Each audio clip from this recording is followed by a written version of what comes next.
ചേട്ടാ, മൂക്കൻകുന്നിന്റെ തെക്കേ ഭാഗത്തല്ലേ ചോർപ്പൻകുളം? അല്ല, കിഴക്കാ. അല്ല അല്ല, തെക്കാ. അതിന്റെ കിഴക്ക് ഇളിയമ്പാറ. ഇളിയമ്പാറ ജലദോഷക്കുന്നിന്റെ പടിഞ്ഞാറാ.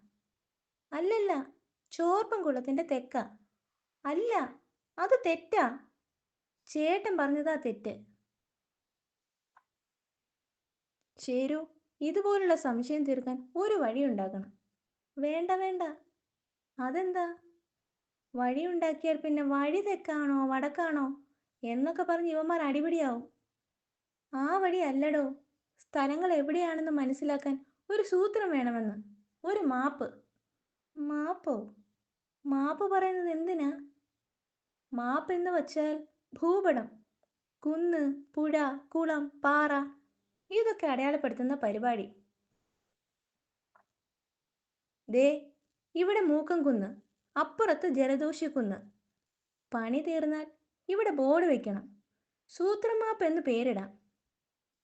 കുന്നായിട്ട് തോന്നാൻ കുന്നുപോലെ മണ്ണിടാം. ഇവിടെ ഇളിയൻ പാറ. ഈ കല്ല് വയ്ക്കാം, ഒറിജിനാലിറ്റി കിട്ടും. ശരു, താൻ തുളയുള്ള കല്ല് കുറെ കൊണ്ടുവാ. അതെന്തിനാ?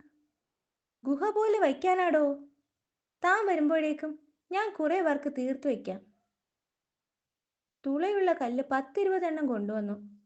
ഹമ്പോ, ഇത് സൂപ്പർ. വഴിയും പുഴയുമൊക്കെ വരച്ചു. പാറയ്ക്ക് പകരം കല്ലു നിരത്തി. മരത്തിന് പകരം ചെടിയുടെ കമ്പം വെച്ചു. ഇതെന്താ നടുക്ക് വളഞ്ഞ വര? അത് പുഴയാ. ജലദോഷിക്കുന്നിൽ നിന്നല്ലേ പുഴ വരുന്നത്. ഞാൻ ആനച്ചേട്ടനെ വിളിക്കാം. ആനച്ചേട്ടനോ? ഓ, ഇത് കാണിക്കാനാ? ഹി ഹി. വന്നല്ലോ. ഒറിജിനൽ വെള്ളമാണെങ്കിൽ ശരിക്കും പുഴയായിട്ട് തോന്നും.